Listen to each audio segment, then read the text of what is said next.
Тимофей, почему я выбрал Тимофей? Это потому что у него были свои специфики. Тимофей был молодым человеком, и многие из вас молодые люди. Да, многие из вас молодые в возрасте, как и Тимофей. Но есть многие из вас также, которые молодые не в возрасте, но все-таки молодые. Но вы молодые в вере, вы только что пришли к Богу. Вы знаете, некоторые из вас, ваш возраст в духовном мире, вам 10 лет, может быть, вам 5 лет, или вам 2 года, или вам полгода. Вы там совсем маленькие. Вот. Поэтому, но Бог использует тоже маленьких людей. Аллилуйя. Бог использует молодых людей, Бог использует даже очень маленьких людей, если они отдают себя Господу. Если вы считаете историю церкви, и я читал что-то об этом, и я читал о Тимофее, и в очень многих справочниках написано, что Тимофей был пастором. И не только, что он был пастором, но что он был пастором, он начал быть пастором, когда он еще был очень молодым человеком. Потому что Павел видел его верность. То есть, ему было где-то так, считается, что ему было где-то 16 лет, когда он стал пастором. Вы представляете себе такое? И вы знаете, сколько человек у него было в церкви? 6000. И он начал быть пастором. Раньше, конечно, Павел был пастором этой церкви. Потом поставил Тимофея. Но он, конечно, был верующим с детства. И я бы это тоже на это обращал внимание. Да, Тимофей был верующим с детства. Но мы все понимаем, что никто не рождается верующим. Амин. Так что быть верующим с детства тоже принимает, это требует твое решение.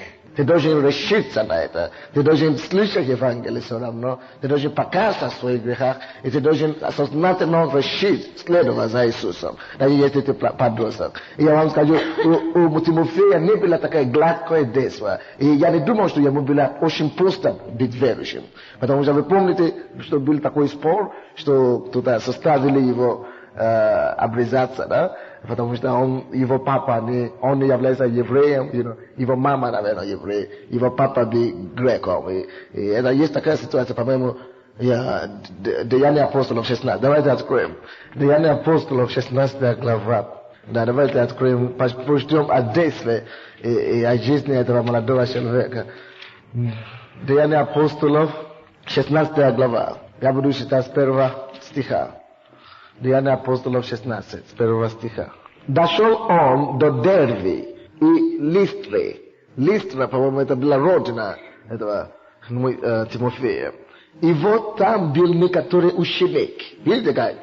Там был некоторый ученик именем Тимофей, которого мать была иудеянка, уверовавшая.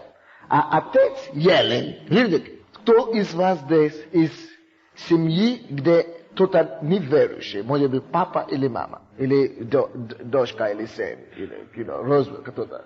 Видите, как вас много. Как вы думаете, это тяжелее там жить, чем жить в полностью верующей семье? Тяжелее, да?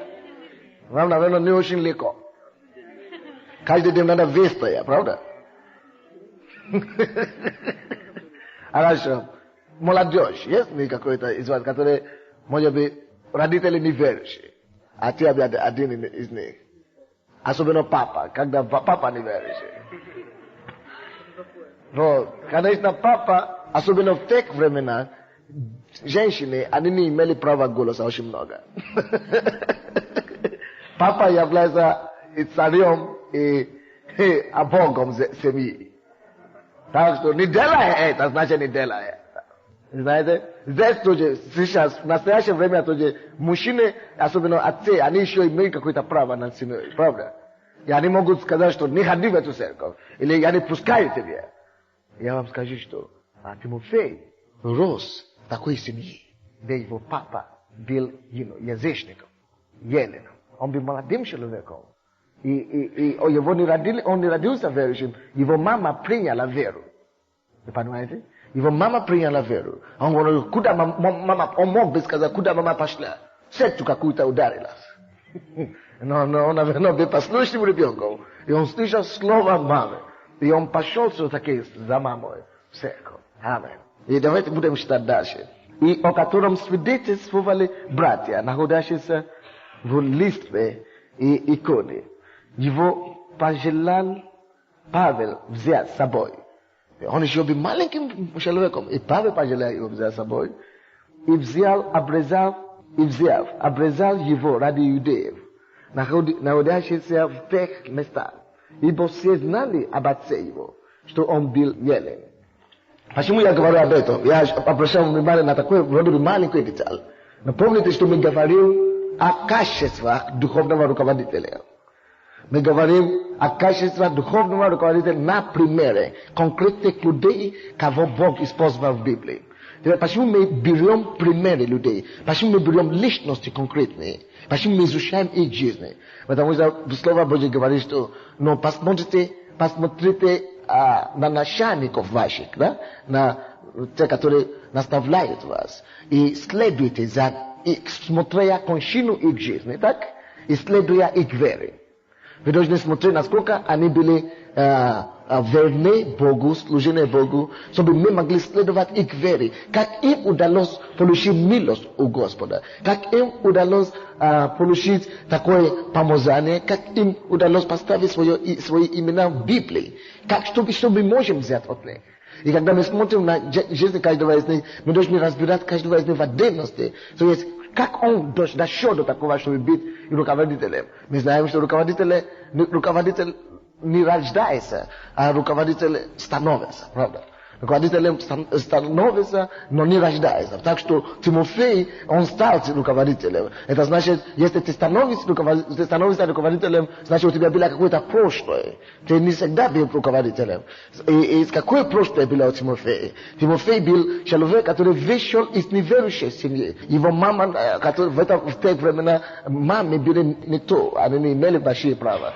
И он все равно видел, что он послушал, что его мама приняла веру, и он послушался мамы, и начал ходить вместе с ней в церковь. А в те времена вы понимаете, что христианство смотрелось как секта, как иудейская секта, и христианство вообще. Но Тимофей пошел за мамой, он начал ходить с Богом, и богобоязненным ходить с Богом. Поэтому обстоятельства, что я хочу сказать этим, обстоятельства, которые окружают тебя, неблагоприятные обстоятельства, не должны определять твою судьбу.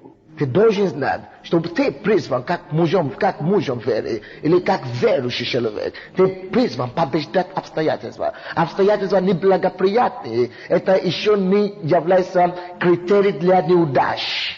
Я повторю. Неблагоприятные обстоятельства, это еще не есть критерий, или причины, или поводы для того, что у тебя неблагоприятные обстоятельства, то, что ты из бедной семьи, или то, что ты из неверующей семьи, это еще не значит, что ты должен стать дьяволом сам.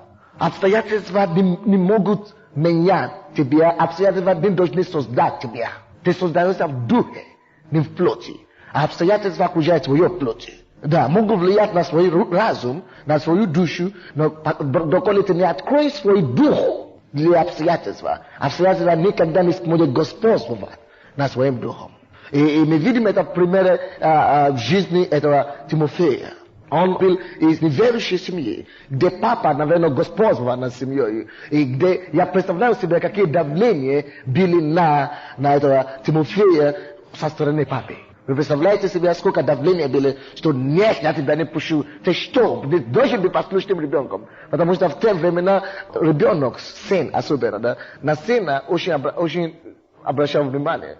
Потому что ты должен стать наследником. И если ты наследник, это значит, ты должен наследовать все то, что папа имел. Папа хочет, чтобы ты был такой, как он. Вы знаете об этом, правда? Наследник, это значит человек, который должен занять место семьи. Главным семьи. Эта семья была безбожная земля, и папа настаивает, чтобы он стал таким, как он, значит, необходимо твердый характер от Тимофея, чтобы он видел, что такое. Поэтому, может быть, вы находитесь здесь сегодня, и это относится к вам. Может быть, ваш папа, он тоже неверующий, он тоже елен, какой-то тип.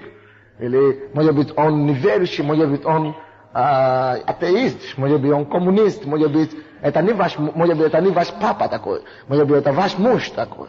Но вы должны знать, что это не мешает вам достигать максимума у Бога. Это зависит от вас, это зависит от решения, какое вы примете. И может быть, это даже не ваш муж не такой, может быть, у вас мама такая, но ты смотришь, что ты выше этого. Ты выше этого обстоятельства. Знаешь, что слава Богу, что обстоятельства и трудности, они стоят против тобой для того, чтобы ты мог преодолевать их.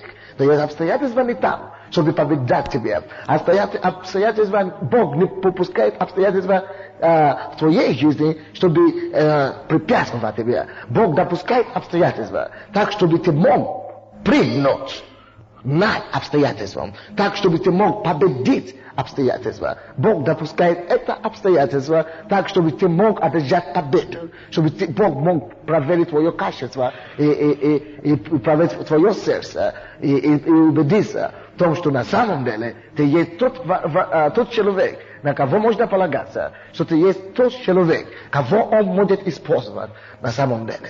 Так что он будет допускать такие обстоятельства в твоей жизни. Сложнейшие обстоятельства. Даже такие обстоятельства, когда ты можешь думать, что, почему, неужели Бог спит? Или неужели Бога нет? Но Бог не спит, и Он есть. Аллилуйя. И Он специально отпустил или пропустил эти обстоятельства, чтобы они окружали тебя. Но Он ожидает что-то от тебя. Ты знаешь, что Он ожидает? Он ожидает, чтобы ты победил и вышел среди этих обстоятельств и оказался твердым верующим. Аллилуйя. Потому что будут требовать, будут на твоей жизни, на будущее, будут так более сложные обстоятельства. Потому что если ты научишься побеждать маленькие обстоятельства, когда придут большие обстоятельства, тебе уже не будет так страшно. Вы помните то, что мы изучали в прошлый раз насчет Давида? Давид, он научился быть победителем в маленьких вещах. Он научился побеждать медведев и львов, чтобы потом встретиться с Голиафом. Потому что он победил медведя, потому что он победил лев, и когда Голиаф пришел, он мог полагаться на то, какие победы у него были в прошлом. И говорит, если Бог мог это делать для меня, то Он сделает это тоже для меня. Поэтому начни рассматривать обстоятельства правильно. И начни отнестись к трудностям, которые у тебя есть, тоже правильно. Я скажу что-то сейчас. Я молюсь, чтобы Бог мне помог формулировать это. Заметьте себе, что если кто-то терпит поражение, да? Если кто-то неудачник, и люди говорят, что он неудачник, да? Что этот человек неудачник, у него не получается, он неудачник. Потому что у него трудности, очень много трудностей. Он говорит, у меня не получается, потому что проблем много. Теперь слушайте, человек является неудачником, не потому что у него много проблем или трудностей, а человек является неудачником, потому как он относится или относился в свое время к этим трудностям и проблемам. Если он принял эти трудности и проблемы как горе, тогда он будет неудачный. Но если он принял эти трудности и проблемы как вызов, тогда он проходит через них. То есть он побеждает их. Так что смотри на свою жизнь сегодня. Как ты принимаешь эти проблемы и неудачи, и трудности, как катастрофа или как вызов. Так что если ты из неверующей семьи, не думай, что у тебя ничего не получится. И даже если они против тебя, если они говорят, что ты не туда попал, или ты не туда попала, у тебя ничего не получится в жизни, и ты вообще уже все, ты уже говоришь, что слава Богу, потому что Тимофей, наверное, жил в более сложном обстоятельстве. И он вышел таким верным служителем Господу. И я тоже верю таким во имя Иисуса. То есть знай, что несмотря на твои обстоятельства, у Бога есть намерения для твоей жизни. Есть планы конкретные, которые ты должен исполнять. Аллилуйя. Так что не смотрите на обстоятельства семейные, финансовые и так далее. Божьи намерения для вас исполняемые, да? Потому что Он знает, что вы сможете исполнять это, поэтому Он дал вам это исполнять.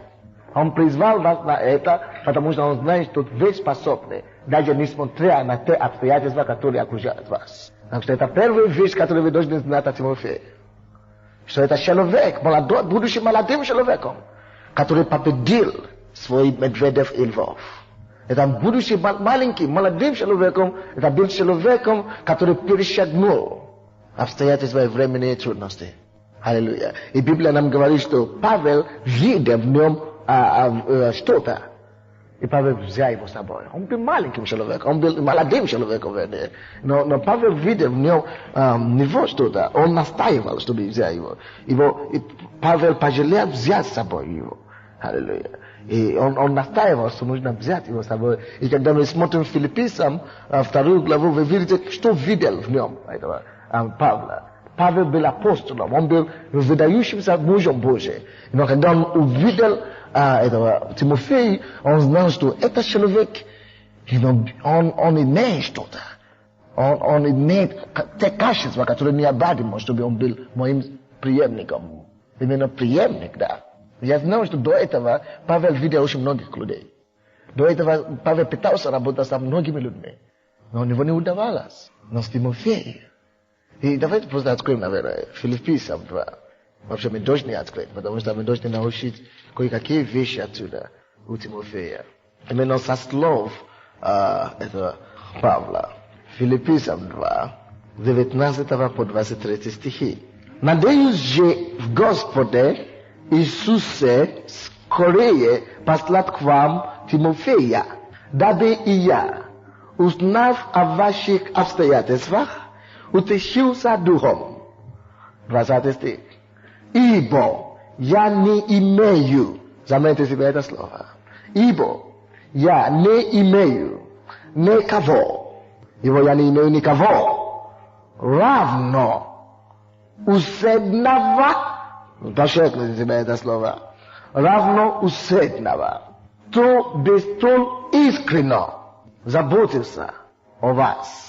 Потому что все ищут своего, а не того, что угодно Иисусу Христу. Это знакомая картина. Поэтому, когда ты приходишь в церковь, поэтому вы видите, что письмо, которое я писал к новообращенным, да, я им сказал, чтобы они научились, жить со всеми в церкви. Чтобы они поняли, что все, многие люди, все пришли с разных воспитаний, и многие из них имеют разные воспитания, чтобы они научились не сходиться с людьми. И поэтому, особенно если вы лидеры, вы должны это понять тем более. Есть люди такие всегда будут. И если вы из других церквей, некоторые из других церквей хотят перейти к нам, и они говорят, что у нас очень плохая церковь, все люди там плохие. И я скажу тебе, что у нас тоже их хватает. У нас тут нет ангелов. Есть, конечно, но это их не увидишь. Но то есть те же самые люди здесь у нас. И если ты видишь, ты замечаешь такое, что есть некоторые, которые ищут своего. И то это не что-то странное. Это нормально, это то, что обычно видит, это обычно можно заметить в обществе, где люди есть. Пока есть люди, которые живут в этой плоти, да? Ты найдешь несовершенство в них. Аминь. И я представляю себе, что если Павел работает с людьми, Павел. Вроде бы это Павел. И он работает с людьми, как я работал с вами сейчас. И он видит только одного Тимофея, который не ищет своего. То, наверное, у нас еще получше в этой церкви. И, конечно, это просто игра слов там. То есть не только Тимофей не ищет своего. Но он сам не искренне получается. Аминь. То есть не удивляйся, что я думал, я раньше тоже был таким, как вы. Когда я начинал замечать такие вещи, я начинал говорить, неужели такие вещи, такие люди могут быть верующие? Неужели это в церкви? Такое может быть. Что это такое? Ты как люди не соображают? Они же пришли к Богу, вроде бы покаялись, я не понимаю. Перестань возмущаться. Ты тогда будешь встретиться с такими людьми. Поэтому в это письмо к новообращенным я предупреждаю из первого дня, чтобы они готовились видеть всякого человека в церкви. Аминь. Конечно, церковь не должна быть наполнена только такими людьми. Поэтому мы готовим вас. что вы показали другой пример. Аминь. Поэтому если наверное, уже были такие люди, знакомые, которые приходили к нам в церковь, побили 2 дня, и они вышли и видели наши люди, что они не так поступают, и жаловались на вас. Почему у вас кто-то так не так говорит, кто-то так не так поступает? И вы знаете, что вам надо им сказать? Открой Филиппийцам 2:20. Я говорю, что там? Я не знаю. Давай я тебе помогу. И откройте именно так Филиппийцам так. 2:20. Ибо я не имею никого ровно усердного, кто бы столь искренне заботится о вас. Потому что все ищут своего, а не того, что угодно Иисусу Христу. У Павла был один, который не ищет своего. То у нас в церкви, наверное, все-таки больше. Поэтому не огорчайся, брат. А если тебе это не нравится, то это хорошо. То ты будешь Тимофей. Тот, кто не ищет своего. Вы поняли, да? То есть, если ты пришел и ты недоволен, что почему такие плохие люди, говоришь, что хорошо, но ты останешься, хорошо? Тимофей тоже видит, что все ищут своего, но он остался и стал отличным из них, отличающимся. Поэтому ты тоже останешься, ты станешь Тимофеем, тот, который отличится от остальных людей. Поэтому старайся быть Тимофеем, не старайся быть других негодяев. Аминь. То есть начни подражать добрых примеров, не плохих примеров. Аллилуйя! Аллилуйя! Аллилуйя! 22 стих. А его верность вам известна, потому что он, как сын отцу, служил мне благовествованием. Итак, я надеюсь послать его тотчас же, как скоро узнаю, что будет со мной. Да, он готовится тогда к смерти, но слава Богу, что он не расстраивается из-за этого. Короче, напишите характер сердца Тимофея. Это подтема такая. Вы помните, что мы изучали такую тему, сердце и характер духовного руководителя. Так что вы можете писать характер и сердце, или сердце и характер Тимофея. Сердце и характер Тимофея. То есть, какой у него характер, сердечный характер, хороший, на который мы должны пытаться его подражать, за который смотрится Бог у вас. Даже с этим местописанием, которое мы смотрели. Давайте посмотрим. 20 стиха.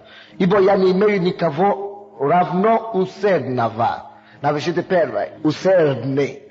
Правда? Усердный. Тимофей был усердным человеком. Усердный. Мы должны быть усердными о делах Божьих.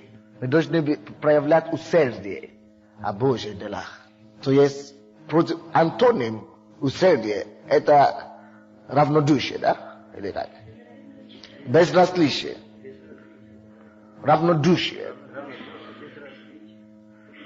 Кто из вас равнодушный? То автоматически ты уже не Тимофей. У нас была такая проблема до того, как мы рассмотрели какую-то тему здесь. Что раньше у нас 100 человек выходило на покаяние и 20 наставников. Потому что у людей нет усердия. Они проявляют усердие тому, чтобы других заботиться о других.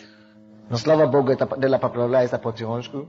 Я думаю, что я жду тот день, когда, весь зал будет выбегать вперед, только чтобы приветствовать новое обращение. Чтобы церковь была наполнена усердными верующими. Аллилуйя! Усердие о том, чтобы заботиться о новом обращении. Усердие о том, чтобы молиться. Мы говорили, давайте будем молиться. Надо качаться. Надо помолиться 2 часа, только тогда начинает оживаться чуть-чуть. Ама.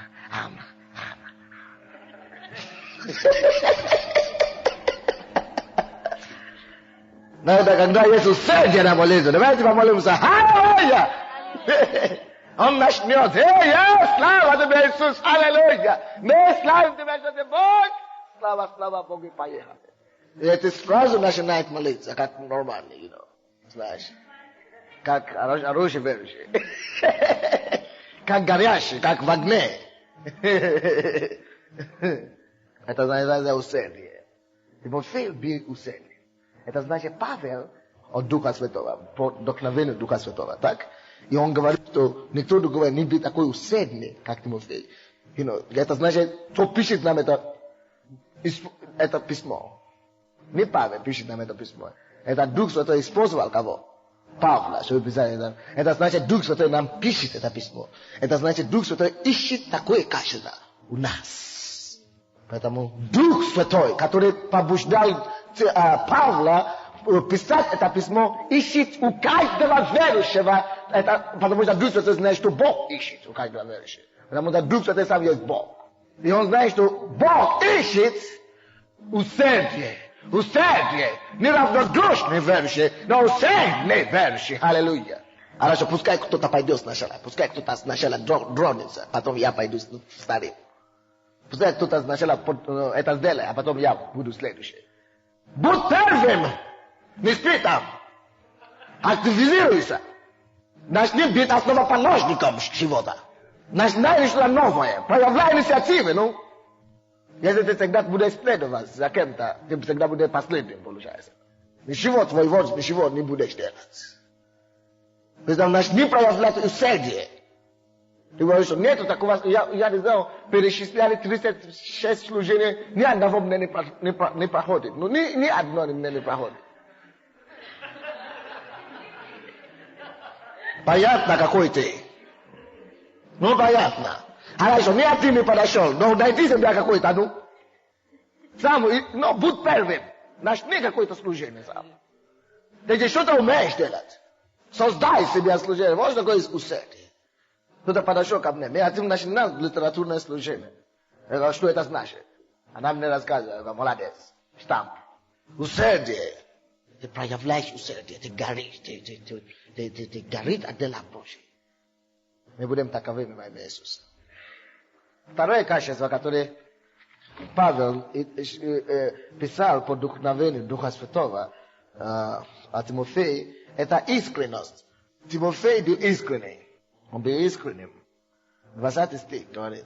Ибо я не имею никакого равного усердного, кто бы столь искренно заботится о вас. Он искренний. Очень важно, чтобы мы выполняли наши поприще здесь искренно. Даже если ты ошибаешься, даже если ты совершаешь ошибки какие-то, пускай они будут честь искренно, ты совершаешь эти ошибки искренно. Ты не знал. Все то, что ты делаешь искренно, это значит, от сердца, то есть чисто от сердца. Сделай все то, что делаешь от сердца, искренно. Искренно. Перед Богом. А кто из вас знает, что в церкви ты не служишь Сандею или пастору? Допустим, все знаем. То тогда вы должны также допустили, что Бог все видит. Так что, когда Сандея нету там, Бог есть там.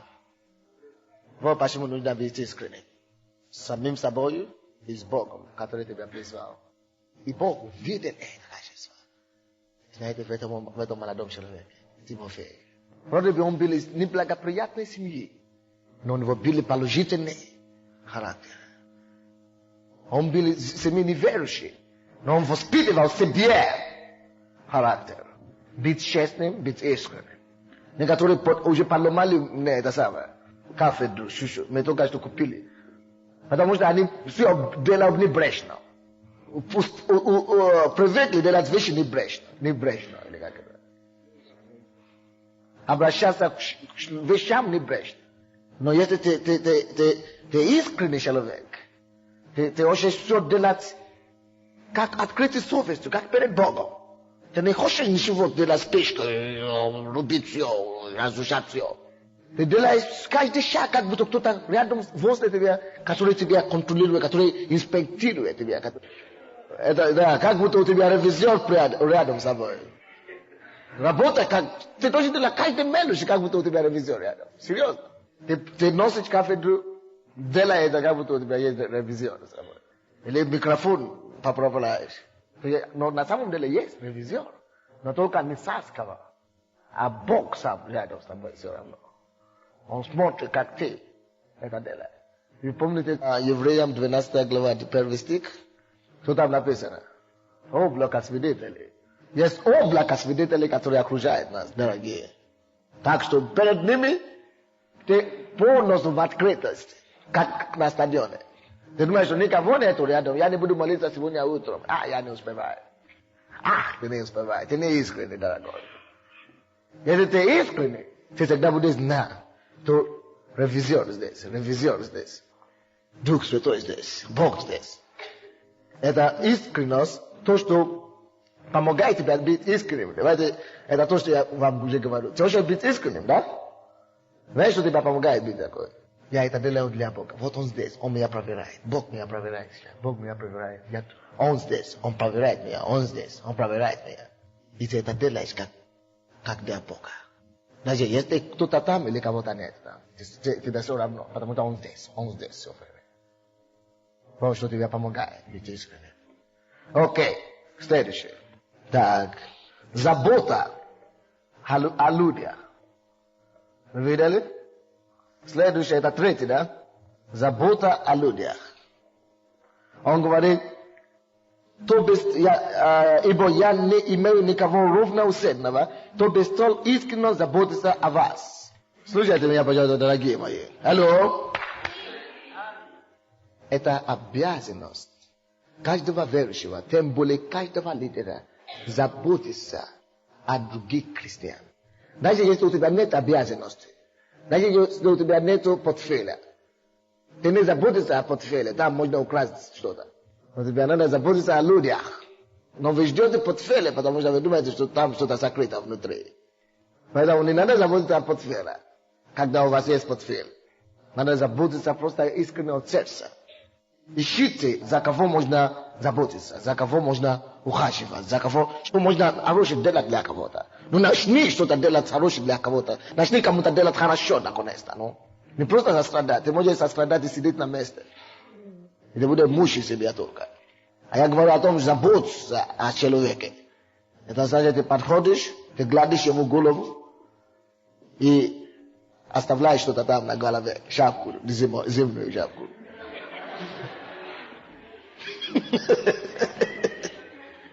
А если ты гладишь у него ноги, ты оставляешь что-то там, купоны там, в кармане. Амин. И руки тоже. Если ты гладишь руки, оставь там $.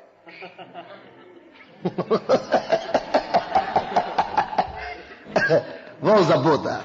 Забота значит, как ваши дела? Все хорошо? Аллилуйя. А что вы оставили у меня в руках? Ничего, это ваше. Аллилуйя. Аллилуйя. Бог благословит вас. Каждый верующий должен заботиться о ком-то другом. Когда я говорю о том, что оставляете что-то, я имею в виду, сделай это морально так. Забота не только морально, но и физически. Обычно я, обнимаю людей, просто чтобы дать им морально это самое, или даю что-то. Не бью, но.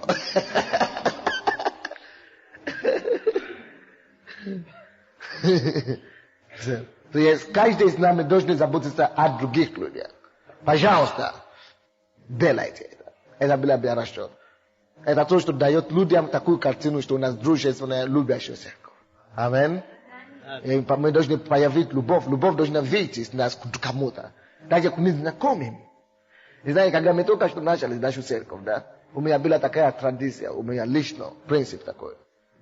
Я приходил в церковь раньше, час раньше, и я подходил к каждому человеку, чтобы приветствовать их. Я сам подходил к каждому человеку, чтобы они знали, что я забочусь о них. Серьезно. Я не мог делать без этого. Я не мог начать служение без этого. Даже если я занят. Но по мере того, как церковь росла, многие из вас уже не удалось это получить. До сих пор есть очень много людей в нашей церкви, кому я еще ни разу не улыбнулся. Знаете, тем более, пожать руку или, держать или обнять, тем более. Потому что теперь невозможно. Но поэтому у нас есть лидеры, как вы, чтобы я мог передать вам мое сердце. Чтобы вы могли делать то же самое, то, что я бы делал, но которые я просто физически теперь невозможно делать. Это значит воспроизводить, такие как ты. Это так как Павел воспроизводит, такого как он, как Тимофей. То, что ты принял от меня, передай верным служителям, он говорит. Аминь. Давайте возобновим эту традицию. Я помню, какая-то семья, по-моему, это... Она постоянно говорит об этом. Это сестра, по-моему, Таня, и ее две дочки, Альбина и Наташа. Мама их всегда мне говорит, что когда мы пришли первый раз в церковь, это, потому что пастор Сергей постоянно тоже это делал. Было время, когда он был здесь. Он говорит, что мы так хотели плакать, когда пастор Сергей уехал. Почему? Потому что из-за него мы остались в этой церкви. Потому что первый день, когда мы пришли в церковь, он подошел к нам. Он даже нас не видел никогда. И поприветствовал нас, как вас зовут. Вы первый раз пришли, да? О, мы рады вас видеть. Аллилуйя. Пускай Господь вас благословляет. Вы приходите на молодежное. Обязательно. И девушки приходили на молодежное. И пришли, как будто заклеили у них крылья там. За это самое. Давайте продолжим такой дух нашей церкви.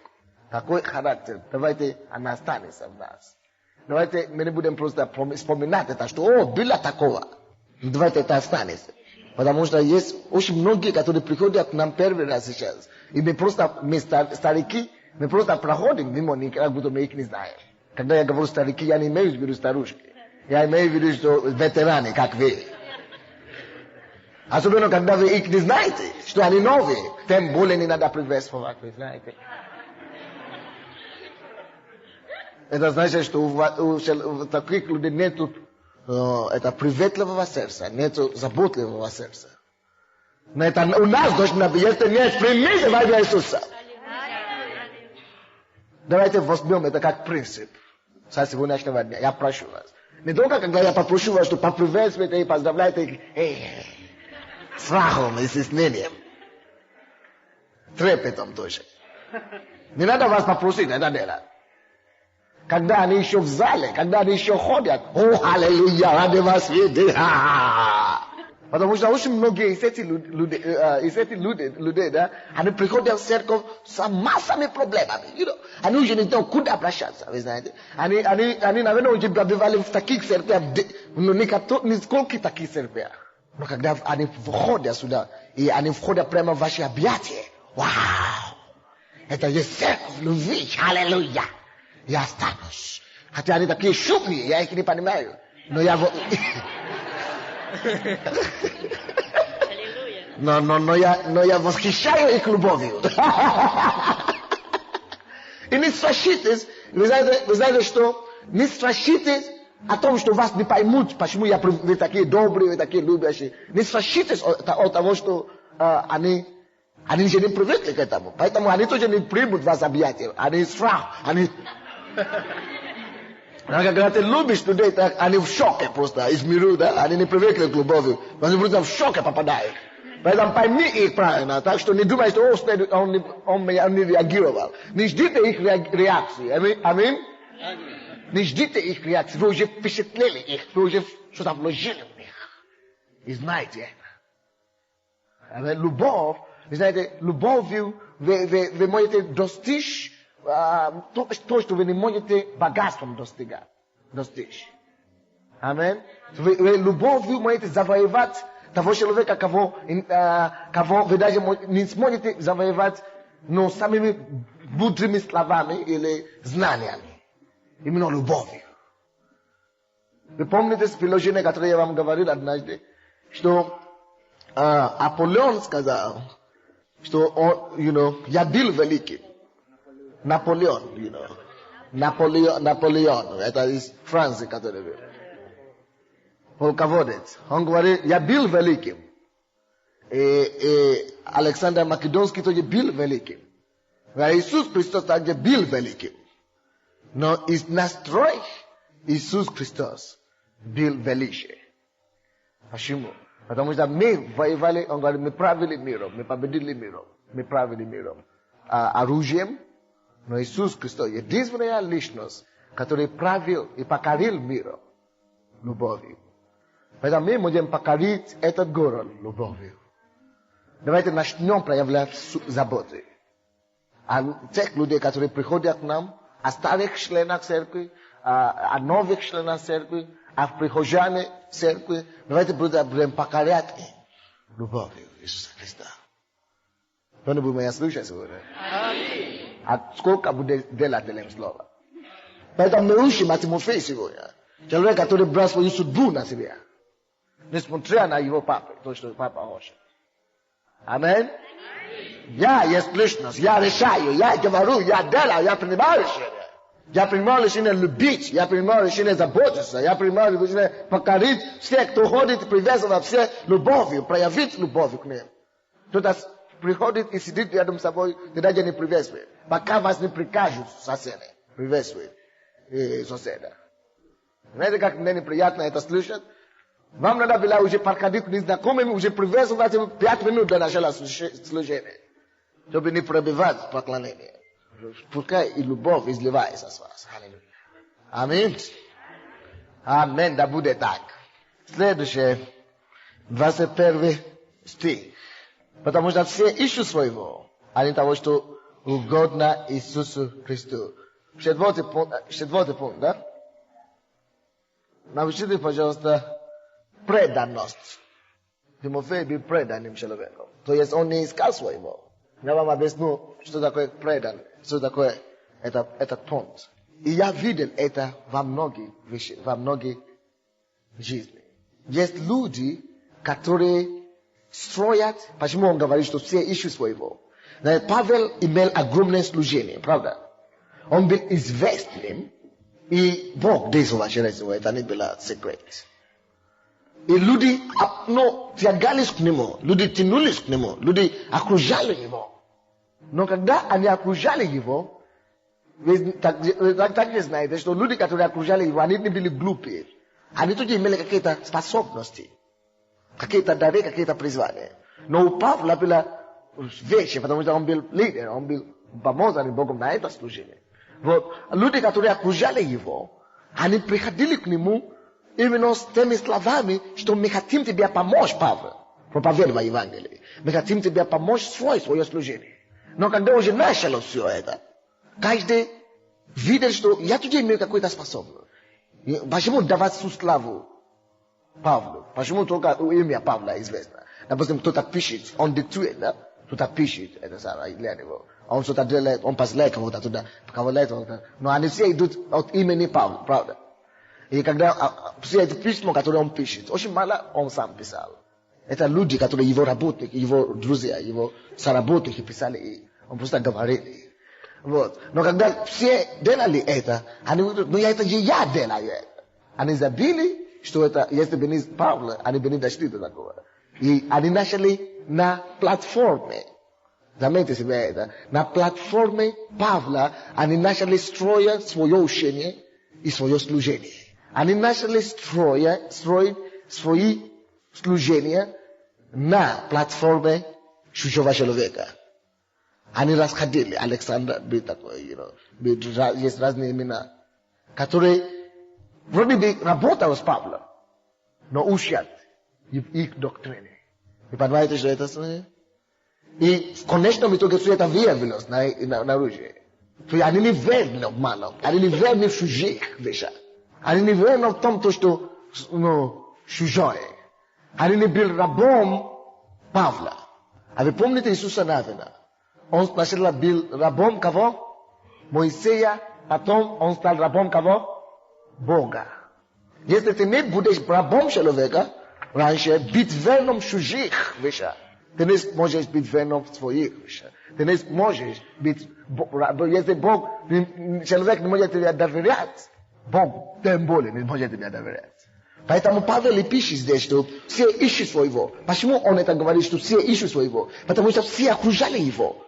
Они работали, они приходили к нему, как будто они все ищут Христова. И то, что Павел делал. Как будто они все хотели работать с Павлом. Но в момент, со времени, каждый начал свое служение.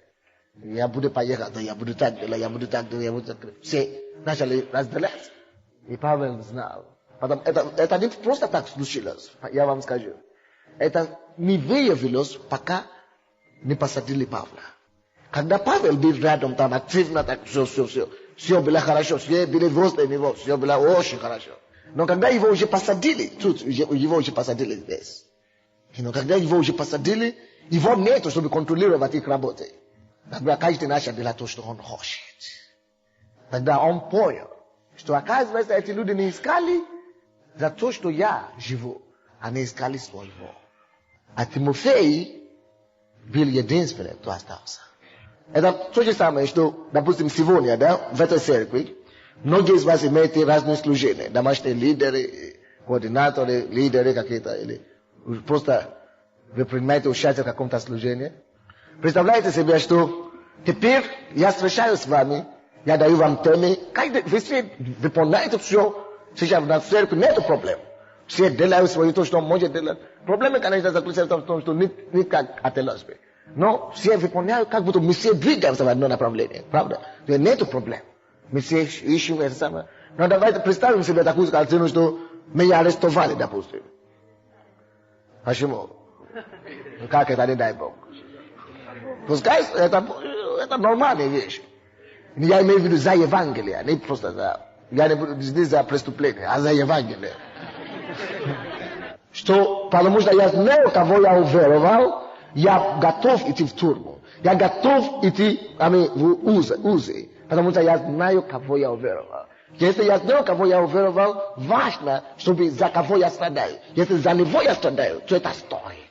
Я знаю, кого уверовал. Поэтому я не страшусь, я не боюсь перед арестом. Пускай вы арестуют. Но об этом Павел не боялся. Аминь. Его арестовали, его посадили, и он продолжал писать письма и послания. Он радовался, он жил нормально. Потому что обстоятельства не могли отдалечь его, вы понимаете. То, что в нем было больше, чем обстоятельства. И если меня арестуют сейчас, я буду сидеть там спокойно, я буду наслаждаться с Богом. Тем больше времени помолиться, понимаете. Вот, я буду там наслаждаться, буду общаться с Духом Святым. А если кто-то из вас, допустим, были как эти люди, которые Павел пишет, люди, которые искали своего, но скрывали это. Когда меня нет авторитета, я свободен, я все еще лидер домашней группы, я все еще координатор, я все еще кто-то другой. И теперь я свободен, нету заместителя, допустим, нету кто-то. Все вроде бы свободны, делать что ты хочешь. Но слава Богу, что мы изучаем Тимофея сегодня. Аминь. Во время испытания, или во время, когда вещи идут нормально, для тебя не должна быть разница. Ты всегда должен быть верным во все время. Вы слышите меня? Ты всегда должен быть верным. Руководитель есть у тебя или нет, ты всегда должен быть верным, потому что ты служишь Иисусу Христу. Но Тимофей знал, что нету Павла, нету никакого шанса, что Павел выйдет из тюрьмы. Но он стоял до конца. Поэтому тут Павел уже пишет, что ибо я не имею никого равно усердного, кто искренне заботится о вас, потому что все ищут своего, а не того, что угодно Иисусу Христу. Но вы будете как Тимофей во имя Иисуса. Вы будете посвящены Богу полностью до конца. И будете искать не своего, а Христова, именем Иисуса Христа. Вы будете искать Христова. Вы будете искать Христова. Христова. Это только единственное, ради чего нужно жить, ради чего стоит жить. Будем искать Христова. Время, которое мы искали своего, прошло. Всю жизнь до Христа мы искали своего. Что мы получили в результате? Болезни, немощи, болячки всякие, разочарования, угнетения, депрессии, удары со всех сторон, тяжелейшие. Это то, что человек получает, когда он ищет своего. И все эти люди, которые искали своего, относительно Павла, и они получили в конце концов, дорогие. И Тимофей тоже получил от Христа, потому что он искал Христова. Поэтому, если ты ищешь Христова, и может быть кто-то подошел к тебе и говорит, что ты не правильно работаешь, ты плохо работаешь, или ты неэффективный, δεν είναι πλάκα σου νόσιζα εδώ. Για να πω το σου σε μισήλαμε για τους γιους σου τραντοβέσαιρα για να πολυσάω зарплаты, а тут меня обвиняют, что я ничего не делаю. Знаешь, что я буду делать? Я ведь... Вы видели, да? Знаете такое? Это значит, ты работа для человека. Ты хотел получить благодарение от человека. Ты, если бы ты работал для Иисуса, ты ищешь Христова, ты бы не жаловался. Пускай человек обвиняет тебя, но Бог тебя ободряет. Вот то, что должно быть важно для тебя. И он меня не славит, не поощряет, а наоборот. Привет. Ты приехал? Добро пожаловать. Плоть. Добро пожаловать. Плоть. Но мы не живем в плоти. Мы живем по закону Духа. Аллилуйя. Потому что ты не ищешь своего, ты знаешь, что слава Богу, Бог видит мое сердце. Пускай Бог сам рассудит. Ты не будешь плакать, потому что пастор тебе не говорит спасибо. Брат, ты служишь пастору. Если ты служишь пастору, ты несчастный человек, дорогой. Да, ты говоришь, ты можешь служить ему, потому что он помазанник, но если ты служишь ему как Сандею, ты получишь награда Сандея только. А награда Божия, к сожалению, ты потеряешь. Следующее. 22 стих. А его верность вам известна, потому что он, как сын отцу, служил мне. Благовествование. Следующее. Верность. Верность в служении. То есть верность в служении Павлу. Верность в служении. То есть это тот же самый принцип раба. То есть если ты будешь верным в малом, Бог тебя поставит над многим. Если ты будешь рабом человеку, то Бог поставит тебя рабом Божьим. Если ты будешь служить человеку, то Бог тебя поставит его служителем. То есть он говорит, что он верно служил мне. Аминь. Поэтому не бойся служить человеку. Алло. Не думай, что это унизительно служить кому-то. Никогда не думай. Если он помазанник, если он поставлен на этом служении, если рука Божья на нем, никогда не думай, никогда не жалей себя. Я слышал такое, что однажды у нас были конференции только что, да, я вынесу это на церковь. Пускай кому это относится, заметит себя это. У нас были гости, проповедники, Василий Васильевич и его жену. И я попросил пару людей, отвезите, пожалуйста, этих людей на машине, потому что нам надо очень много кого отвезти. Я же не знал, я думал, что его уже отвезли. На следующий день я сказал, я приеду за тобой. Но вчера он отказался отвезти меня. А как ты доехал до дома? Такси взял. Я говорю, Боже мой. Я чуть не упал. Он сказал, что я не могу отвезти, я буду жену свою отвезти или кого-то так. То сеет в плоть, пожнет в плоти. То сеет свою семью, пожнет в семье. Но то сеет помазанника, пожнет от Бога. Ты говоришь, это моя машина. Ага. Хорошо. Но Библия мне говорит, что это он даст нам силу приобретать богатство. Есть люди, которые крепче, чем ты, которые лежат либо в дурдоме, либо в больнице Павлова. Никогда не думай, что никогда не жалей служить помазаннику. Никогда!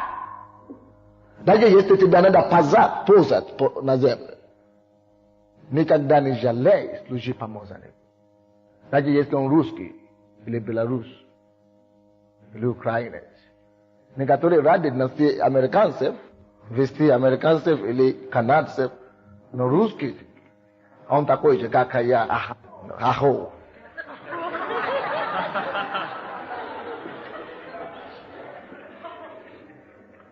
Мне было стыдно до беспредела.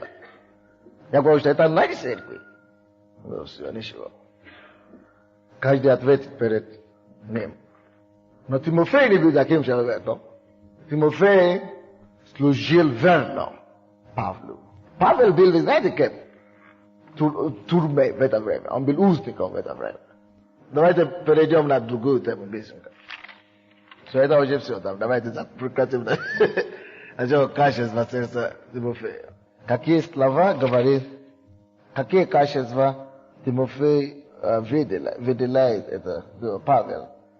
Какие ободрения, какие слова ободрения Павел говорит о Тимофее?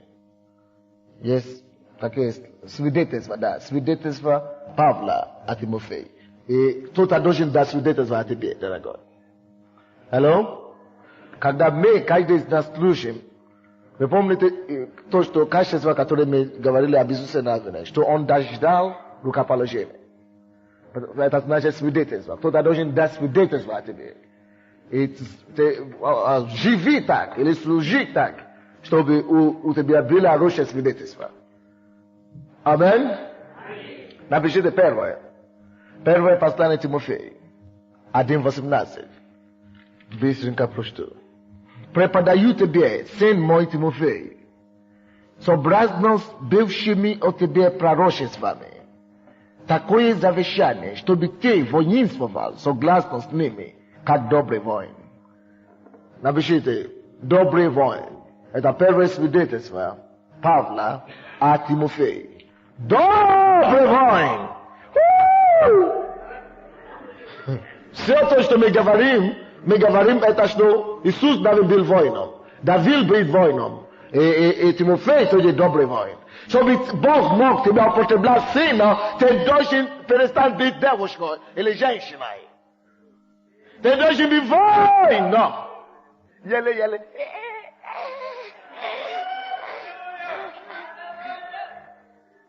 Переоденься, дорогая моя. Тем более, когда мужчина уже поступает как девушка. Я.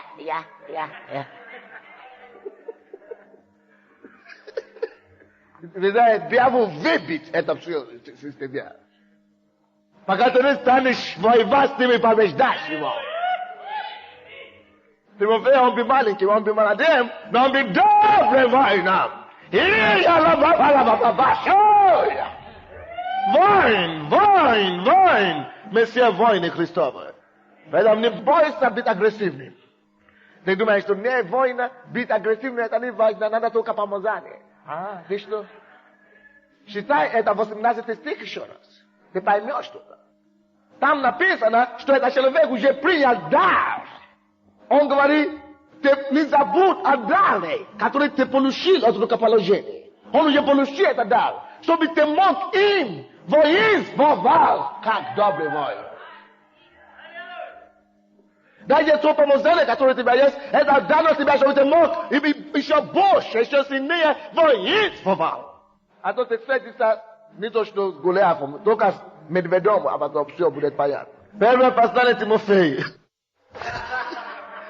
1 Тимофей 1:19, да. Это второй пункт. 1 Тимофей 1:19 и 20 тоже можно спасать. 1:19-20. Имея веру и добрую совесть, которую некоторые, отвергнувши, потерпели кораблекрушение веры. Таковы Именей и Александр, которых я предал сатане, чтобы они научились не богохульствовать. Видите, когда мы говорили о том, что кто-то предается сатане, да? Не чтобы они продолжали в греху, а чтобы там пребывая у сатаны, чтобы сатана мог изнеможать их плоти, да? Так, чтобы они могли научиться и покаяться. Видите? Поэтому после покаяния, чтобы и дух мог быть спасен, а пока и плоть задает. Но они должны покаяться, они должны научиться понять. Когда они придут, и Бог прощает их. Не автоматически. Короче, здесь следующий пункт. Добрая совесть. Добрая совесть. Павел говорит, чтобы он имел добрую совесть. Я думаю, что он имеет это. Когда вы можете читать другие места Писания, вы поймете, что он действительно имеет это. Напишите еще 1 Тимофея 3:15. 3:15 и 1 Тимофея 4, 7 по 8 стихи. Давайте я это прочту. 4, 7 по 8 стихи. Ni godnych jej. Wy pomните, о чем мы говорим? Добрую совесть. Он говорит, не храни добрую совесть и веру, которые уже отвергли, покинули веру. Дорогие мои, слушайте меня, пожалуйста. Никогда не компромиссируйте себя или свою веру, или свою совесть. Не компромиссируйте себя никогда в том, что вы верите. С верой, в чем вы научены. Допустим, у нас было такое событие на этой неделе, на пасторском собрании. Чудесный пастор, мой друг, мой близкий друг. Это пастор Василий из Минска. На пасторском встрече он учил что-то, которое доктринально, я, по крайней мере, верю, что это изобретение ада. Дьявол, это вложил эту доктрину в тело Христа, чтобы люди были обмануты, чтобы они не боялись ад. Он говорит, что никто, я не верю, что кто-то может потерять его спасение. Как раз я был на сцене в это время. Знаете, что я делал? Я мог бы не было нелегко, потому что он мой друг, я не знал, что у него есть такая вера. Я мог бы подождать, да, и после служения поговорить с ним. Но я знал, что это люди уже слышали. После служения, на следующий день, которые уже не придут. Это было уже, в такой момент, я уже не имею права защищать свою репутацию. Я уже не имею права стесняться. Я уже не имею права, не говорить. Я уже должен стать там за честь христианства и за полное Евангелие. И он стоял вместе со мной на сцене, и я стоял рядом с ним. Я ему делал неудобно, и я понял это, что я ему делал, поставил в очень неудобное положение. Даже когда мы пошли на хлебопреломление, он не мог кушать. И даже он не спал всю ночь. Потому что как то, что я делал. Потому что, когда я ему сказал, что тебя пастора приглашают, он говорит, что это если уже пригласят, после того, что ты делал. Но то, что я делал, я уже не имею права переживать за его репутацию. Потому что я должен защищать Евангелие, которое однажды верно предано нам. Что нельзя потерять спасение? Сколько у нас тысяч уже ушли в мир обратно, после того, как они покаялись здесь. Уже давно потеряли даже, что они сами были спасены. И я стал, и я сказал, не только, я мог бы сказать, что у меня есть другое мнение. Я мог бы просто сказать, я не считаю так. Я мог просто бы сказать, что нет, это не так. Или нет, потом поговорим. Это было бы компромисс моей совести. Но совесть, пойти на поводу совести. Я уже слишком долго шел с Иисусом. Чтобы ради какого-то друга или каких-то друзей компромиссировать за то, что Иисус отдал свою жизнь за меня. Я уже слишком долго шел с ним. Я лучше буду потерять друзей, я лучше буду потерять эту церковь, чем менять одно слово из того, что здесь написано. И я стоял, я сказал, я не только не верю в эту доктрину, что человек не может потерять свое спасение. И я знаю, что он изменит эту точку зрения. Нам надо просто посидеть, поговорить. Он изменит, он уже чуть-чуть в воскресенье уже качается. А в воскресенье вообще я еще даже не тронул эту тему. В воскресенье я просто проповедовал церковь. Но если я буду разбирать это по слову, то он говорит, что я очень пою, но надо еще поговорить. Короче, я вышел там, я сказал, я не только не верю в это, но я верю, что это глубочайшее заблуждение. Это значит, я ему говорю, что он попал в глубочайшее заблуждение, и я верю, что это доктрина не просто не христианская, но это адская доктрина. И он стоял там, не знаю, он хотел, чтобы земля открылась, чтобы он пропал. Мне не хотелось, чтобы он так себя чувствовал. Но у меня не было выбора. Я должен очистить не только свою совесть, но совесть людей, которые я привез сюда. И я не хочу, чтобы какое-то сомнение, грамму сомнения осталось у людей, которые в зале были. Поэтому я должен это донести до конца, чтобы они поняли, что действительно тут уже не может быть вопроса. Никогда, либо ради себя, либо ради друга, либо ради публику, никогда не компромиссируйте свою совесть. Бог говорит, что некоторые это делали, пытались на это, пошли на поводу. Как, например, именем Александра. И они попали в руки сатаны. Не компромиссируйте свою совесть. Никогда не пытайся. А то ты играешься. Ты играешь с адом. Дьявол может тебя просто уловить таким образом. Следующее. Так что имейте добрую совесть. Третий. О чем он говорит? Какое свидетельство было о Тимофее? Первое послание Тимофея. 4:12. Там говорится, да никто да не пренебрегает юностью твоей, но будь образцом для верных в слове, в жизни, любви, духе, вере, чистоте. Да никто не пренебрегает юностью твоей. Следующий пункт. Это то, что будьте бдительными, чтобы вас, против пренебрежения. Бдительны против пренебрежения. Смотрите, чтобы вас никто не пренебрегал. Смотрите, чтобы никто вас не смотрел как на вас как на тряпку. Всегда знайте, что вы есть царственное священство. Всегда уважайте себя. Несите себя с достоинством. Да, есть иногда, когда на вас могут издеваться, да? Потому что вы верующие. Допустим, однажды, когда я вам рассказывал, что я раздавал трактату, да? И кто-то плюнул мне на лицо, говорит, что шоколад здесь, что ты делаешь, что раздаешь что-то. Он плюнул мне на лицо. То я там, допустим, обычно я не позволял, чтобы меня пренебрегали. Но в этом случае это не пренебрежение. Это было страдание за веру, за Иисуса Христа. То вы должны различать эти два. Когда вы страдаете за Иисуса Христа, или когда гонение идет на вас, не старайтесь защищать себя. То есть, если я хочу сказать, основываясь на это место Писания, что я не хочу, чтобы меня пренебрегали, то я должен защитить себя. Значит, мне приходится тогда ударить обратно. Или что-то такое. Я мог бы физически его с ним поправить, это самое. Но мы не действуем по этому закону Божьему. Аминь. По этому закону мы уже так не действуем. Когда это случилось, я говорю, аллилуйя, аминь, аминь. Да благословит тебя Господь, аллилуйя. И я пошел.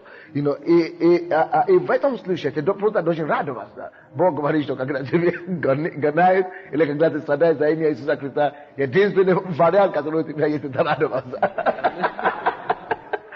Аминь. Но есть время, когда тебе опять пренебрегать. Допустим, это другое дело, что у Павла, допустим, когда он был римским гражданином, так? Он гражданин Рима. И гражданин Рима, ты не имеешь права ударить его, как гражданин Рима, без основания. И особенно, когда не доказано его виновности.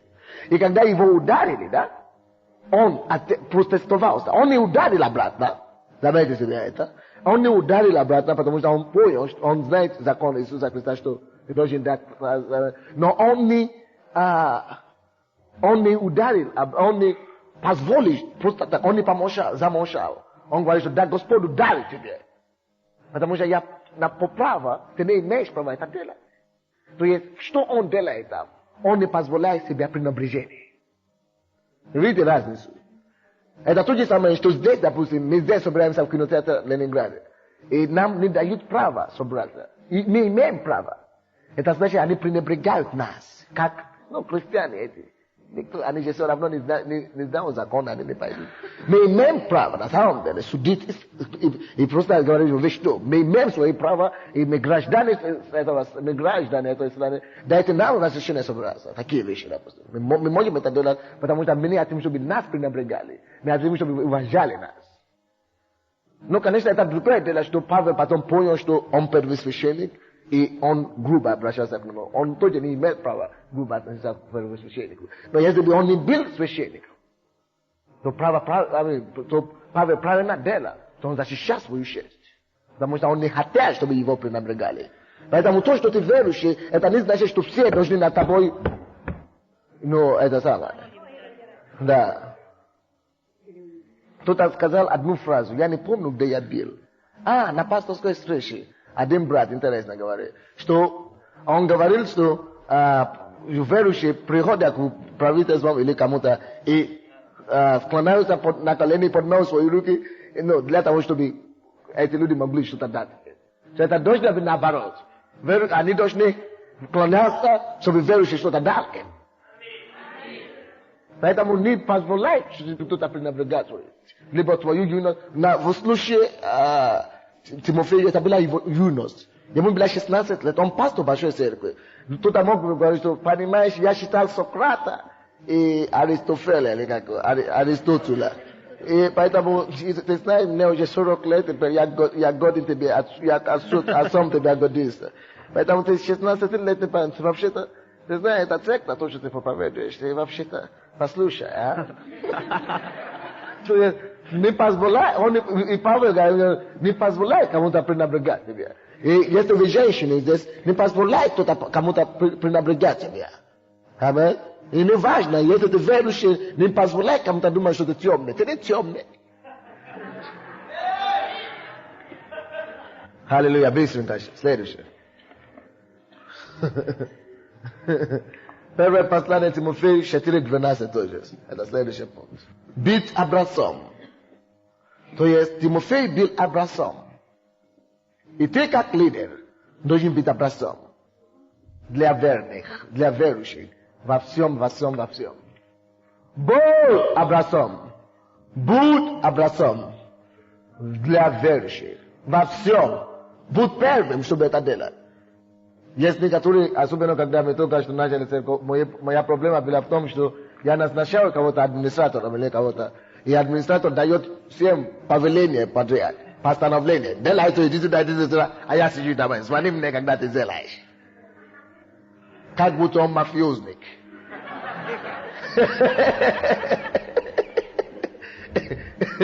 Как это у вас называется? Рокетер, да, или как у вас? Во всем. Ты должен ходить и сказать, что я видишь, что как я это делаю. Следуй за мной, сделай то же самое. Ты покажи примером. Сначала сделай, а потом скажи, чтобы кто-то следовал за тобой. Аллилуйя. Следующий пункт. Но это, конечно, не значит, что ты все должен делать, а потом не научить никому это делать. Ты просто должен показать примером, остальные должны делать работу.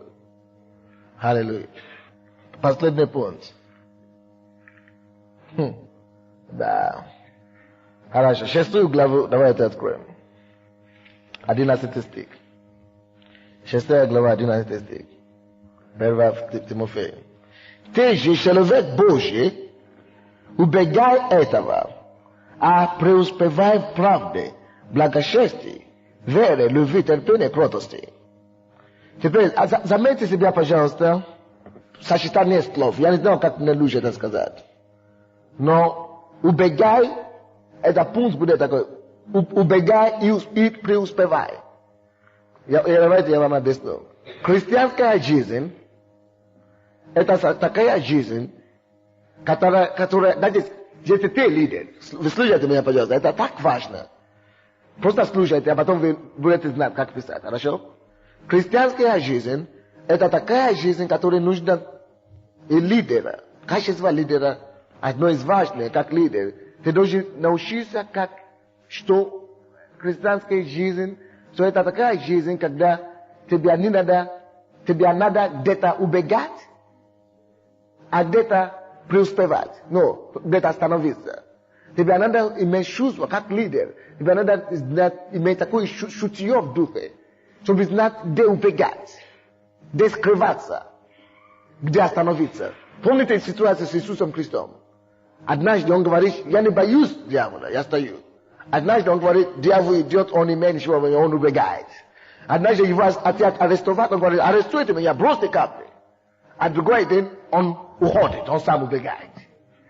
То есть христианская жизнь это такая жизнь, когда ты должен знать, когда устоять, когда противостоять злу, и когда убегать от зла.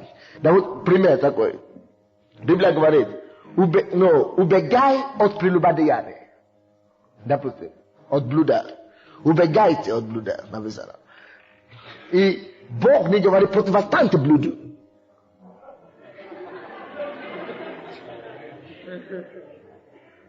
Очень интересный факт. Почему Бог не говорит, противостаньте блуду? Потому что у тебя есть плод. Если ты будешь смотреть на голую женщину слишком долго, ты не можешь противостоять Божьему.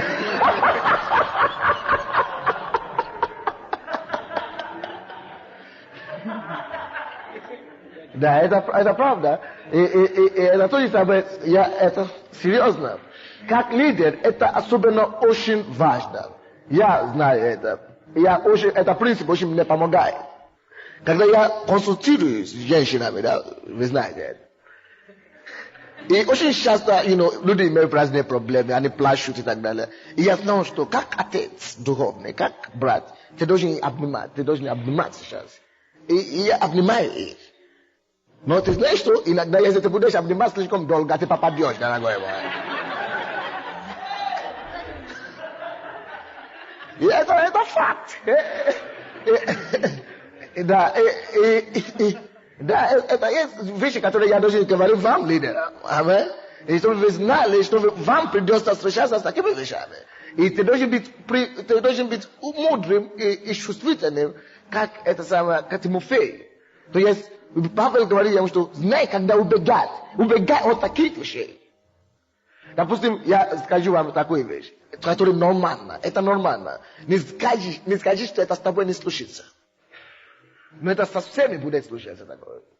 Это нормально, что когда ты начинаешь общаться с людьми, какими-то людьми, иногда ты можешь привыкать к ним.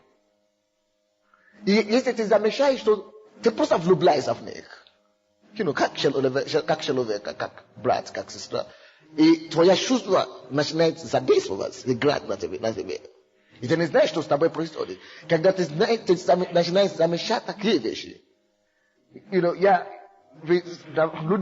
вам объясню что-то сегодня, брат и сестра. Некоторые из вас, наверное, уже заметили, что было время, когда я близко к вам, допустим. Я очень близко. Это не важно, мужчина или женщина. Я знаю, что я очень близко к тебе сейчас. Я тебя приветствую, я тебя обнимаю, я тебя, целую, я тебя все делаю. А потом какое-то время я только тебе махаю руку. Привет, как дела? И вообще-то я делаю, как будто я тебя не вижу.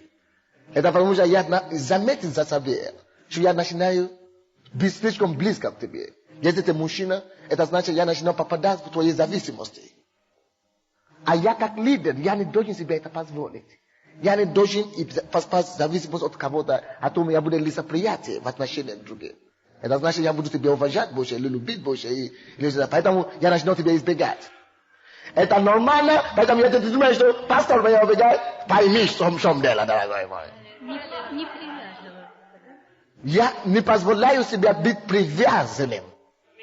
Потому что ты начнешь меня контролировать, а я не могу себе это позволить, я иду в компромисс, это значит, я уже не действую как слуга Божий, я уже не действую как Божий раб, это значит, я начну действовать как человек, а я не могу действовать как человек во всей ситуации, потому что мое чувство начнет, если я имею привязанность, это значит, мое чувство уже содействует здесь, а чувство это не Бог, это я уже, я, поэтому я начну ходить. Именно в таких случаях тебя надо убегать. То есть принцип убегай и подкрепляй. Преуспевай. Но есть некоторые места, и, допустим, с остров тоже. Я не знаю, что я начинаю привыкать к тебе. Это не важно, сколько тебе лет. Это не важно, может быть, моя дедушка или бабушка, или моя сестра, или моя... Это не важно. Когда я вижу, что я начинаю привыкать к тебе, влюбчивость какая-то появляется. Знаешь, что я делаю обычно? Я начинаю убегать от тебя. Потому что это все начинается с малого. Когда вы слышите, что кто-то падает, это все начинается с малого. Да, я еще тебя люблю, серьезно, я еще тебя люблю в сердце. Но я не могу позволить мою плоть приближаться к тебе. Аминь. Потому что я знаю, я должен быть мудрым. Потому что есть одно слово, что Бог говорит об этом. Аминь. И то же самое относительно вам. И это будет случаться с вами, вы хотите или нет. Поэтому вы должны научиться, как поступать в таких случаях. Аллилуйя. Есть принцип, когда нужно убегать, когда нужно противостоять или преуспевать. Это то, что мы видим в 11 стихе этого стиха, этой главы. И есть некоторое время, наоборот, должно быть. Ты видишь, что человек никак не доходит до него. Иногда, что люди приходят ко мне на консультацию. У них проблемы. Я говорю им. Никак не доходит до них. Но ты понимаешь, что теперь тебе надо преуспевать. И тебе надо больше что-то делать. Поэтому я даю им, я держу им. Я говорю, ты знаешь, Бог тебя любит. Я тоже тебя люблю. Ты мой брат или ты моя сестра, пойми, смотри на меня. Забудь о твоих проблемах сейчас. Я тебя люблю, Бог тебя любит. Есть время, разные время для вещей. И ты должен знать, когда это делать. Чтобы донести что-то до них. Они должны понять это. Они должны получить это откровение. Но когда ты начинаешь замечать за собой что-то, обрезай. Окей, хорошо. Будь благословен. Аллилуйя, все хорошо. Ты пошел. Все, ты свободен. Аминь. И Тимофей имел это понимание. Я думаю, что мы все должны иметь это понимание. И вы, конечно, понимаете, что я говорю вам лидерам, хорошо? Но это очень важно, потому что вы можете также написать первое, 20 глава по 21 стихи. 20 по 21 стихи тоже. То же самое глава, 6 глава 1 Тимофея. Допустим, сегодня, один пастор только что приходил ко мне в офис, и мне говорил такие истории, я вам уже рассказывал, когда мужья Божьи, помазанные мужья Божьи падал в грех. Допустим, в одной церкви, в Одессе, а папа упал при любодеянии. Папа, 65 лет или сколько, 68 лет. Или, может, 50-57 лет. Падает в руку при любодеянии. После него, они ставят его сына, что же проповедник огненный такой. Через некоторое время, он тоже упал. Такой же грех при любодеянии. В этом же городе есть другая харизматическая церковь, которая тоже... Через некоторое время, в течение одного года, он тоже упал в тот же самый грех. Потому что люди не обучены. Они не знают, когда убегать и когда прилепаться. Ты должен научиться себе самого обрезать. Давайте встанем. Аллилуйя. Тимофей. Вы уже слышали много о Тимофее сегодня. Правда? Я думаю, что Бог проговорил вам какое-то из направлений. Я говорю, вы много слышали о Тимофее. Хорошо, поговори с Богом сейчас о себе. То, Господь, я хочу быть таким, как Тимофей. Аллилуйя. Я хочу быть усердным. Я хочу преуспевать в противных обстоятельствах. Я хочу быть искренним. Я не хочу искать своего, я хочу быть верным, Господь. Господь, я хочу быть воинственным. Я хочу иметь добрую совесть. Я хочу быть примером, образцом. И я хочу знать, когда убегать, когда устоять. Откройте свои сердца и поговорите с Богом. Аллилуйя.